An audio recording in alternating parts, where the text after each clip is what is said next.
God. God and mammon, both. We gave it up to the high priests. It's your job. It's God's will. That's what they say. People say it's God's will. That means God can do anything he wants, so why pray? They say, you pray for something. Okay, he didn't answer my prayers. Well, it's God's will. Well, if it's God's will, why did I even pray in the first place? He's going to do what he wants anyway. We gave it all up to superstition, primitive superstition, primitive shit.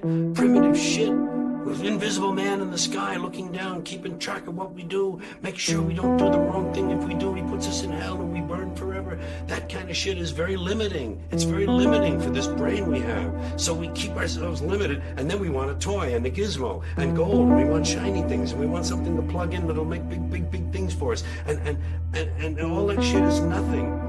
It's nothing. We gave it all up. And Americans, who also had great gifts, when you take the theory of democratic rule, self-government, okay, they started off wrong. They owned slaves. They didn't let women vote. They didn't let people who didn't own land vote. Fine. They got off on the wrong foot. But the ideas were good. But we fucking blew that. We polluted it. We polluted it with this stuff, things, material goods, games, gizmos, toys, gadgets, having possessions. He's got a bigger truck. He says, see his truck? It's bigger than mine. I'm getting a new truck. Here's a big truck. Oh, I'm getting that one. That's what you got a video in it? You DVD too? He don't have a DVD. I got a DVD, you know. Oh, whatever happened? And all of that would happen, you know? And that's why I'm divorced from it now. I see it from a distance. I give myself a divorce. I said, George, emotionally you have no stake in this. You don't care one way or another. So watch it. Have fun. You know what? I say it this way. When you're born in this world, you're given a ticket to the freak show. And when you're born in America, you're given a front row seat. And some of us get to sit there with notebooks. And I'm a notebook kind of. Oh my God, did you see that? And I watch the freak show, and I get my notes, and I make up stuff about it, and I talk about the freaks. And the freaks are all human. You know, they're like me, and they're all the same. We're all the same. I'm not better. I'm not different. I'm just apart now. I'm separate. I'm over here because I put myself out of the mix. I don't have a stake in the outcome. I'm not a cheerleader. We're given outcome now. Oh, they say if you scratch a cynic, you'll find a disappointed idealist. And I would admit that somewhere underneath all of this, there's a little flicker of a flame of idealism that would love to see it all change. But it can't happen that way. And incremental change, it just seems like the pile of shit is too deep.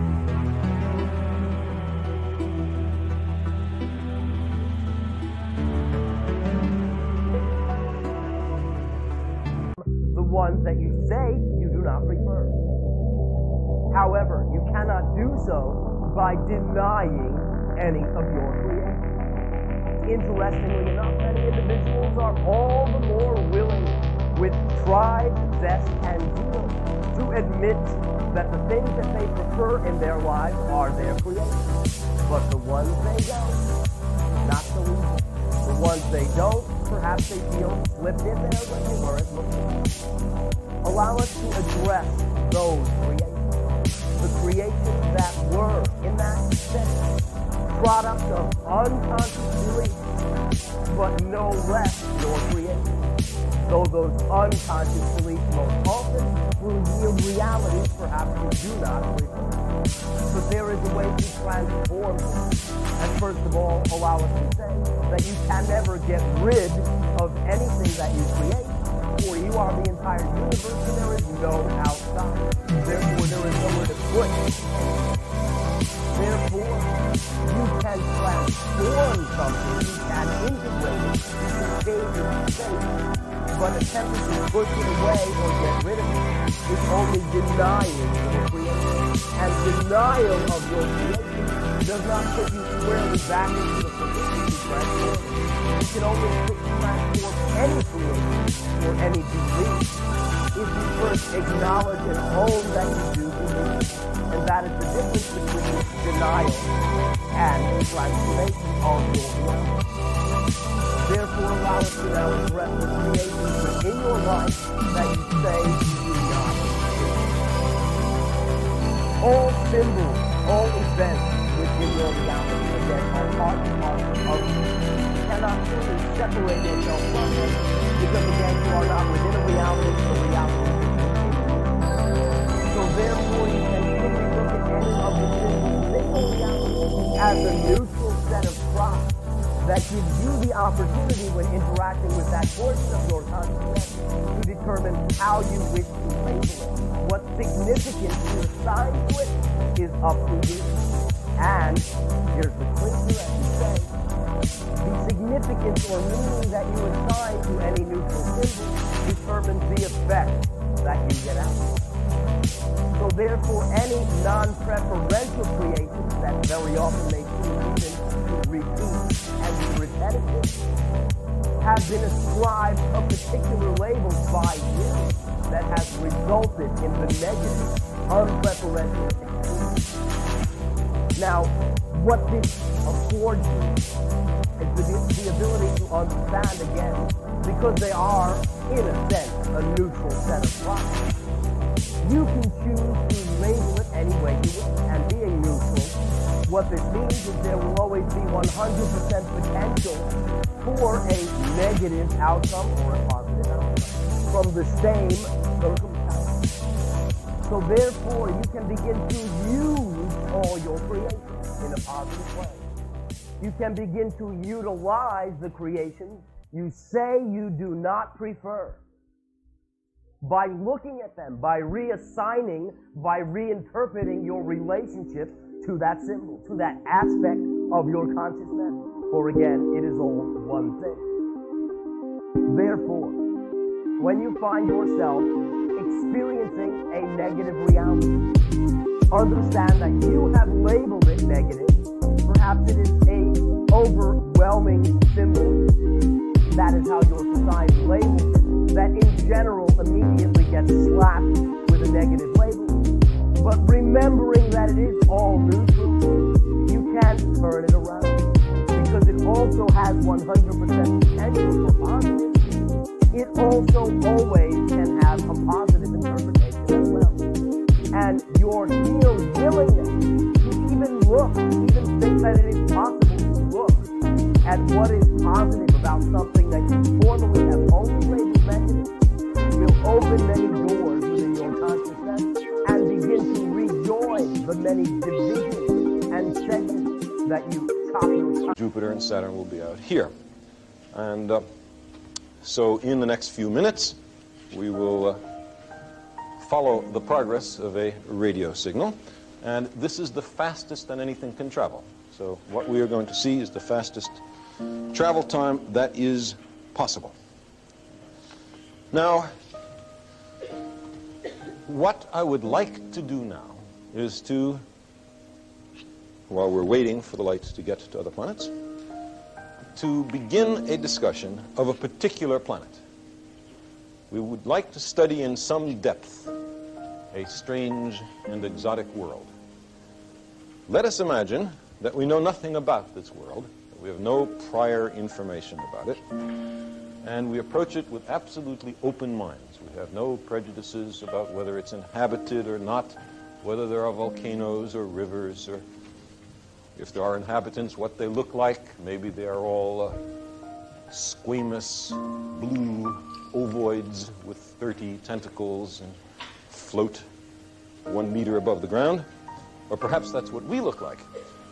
Perhaps we're from some other planet, let us say. And we will examine this distant and exotic world, which by accident is the Earth. And first, we will look at it from telescopes from our world, and it will be little, and we will not see much detail. And then we will come closer and closer and look with... we just heard another hello universe because our radio signal has just gotten to Venus.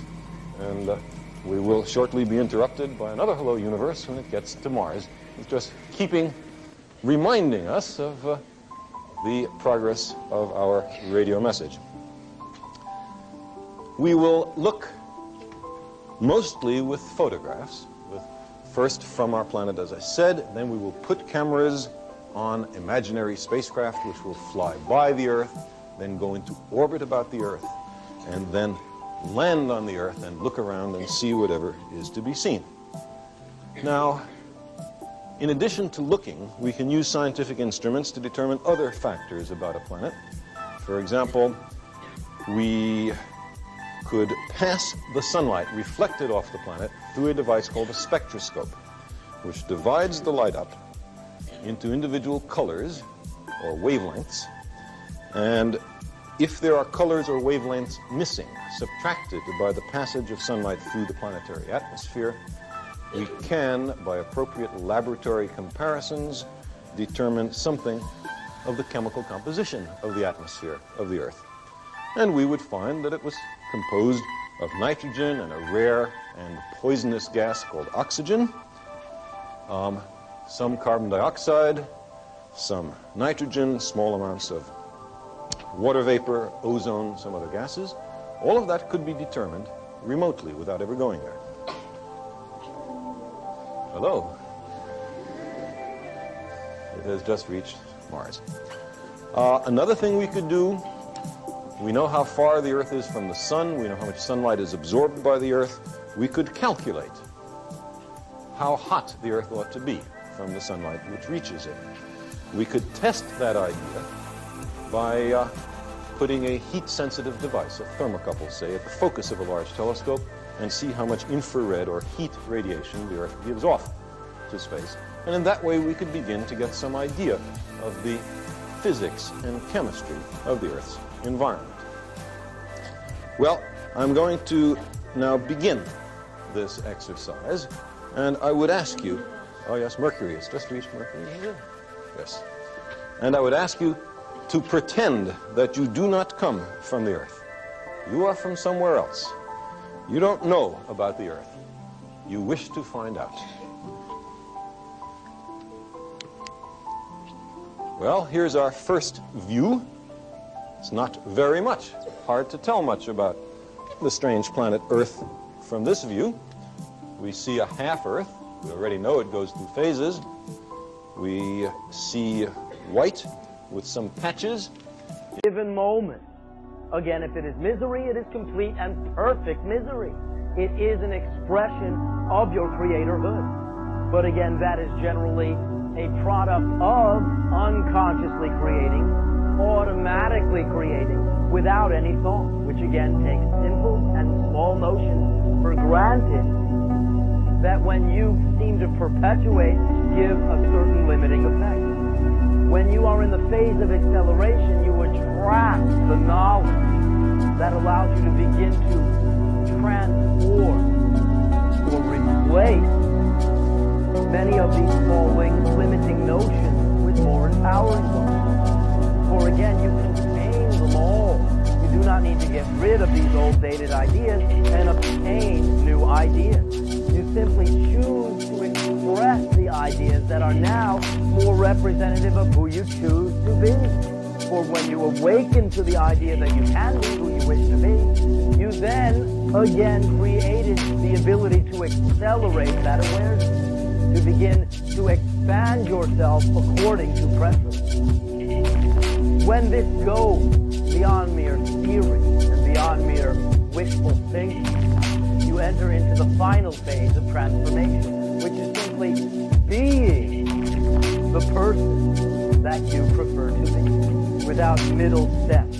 You automatically then insert the very small notions that create your own reality anyway, according to preference, because they are who you are, who you desire to be.